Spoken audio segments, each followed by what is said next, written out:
Kviečiame prisijungti į Gedimino miesto darželio priešmokyklinę klasę. Priešmokyklinis ugdymas darželėje mažiesiems padės pasiruošti mokyklai, palaipsniui priprasti prie kitokio nei darželėje ritmo. Tokiu būdu vaikai patirs mažiau streso bei sklandžiau adaptuosis mokykloje. Čia saugi ir motyvuojanti aplinka augti ir tobulėti. Mes didelį dėmesį skiriame ugdomosioms veikloms, kurias sudaro komunikacinės, kūrybinės, meninės, socialinės, pažinimo bei sportinės veiklos pagal priešmokyklinio ugdymo programą, o taip pat ir vaikų saviugdai, emocinio intelekto lavinimui bei mentorystei.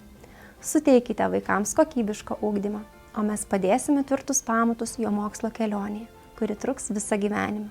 Susitikime susipažinti.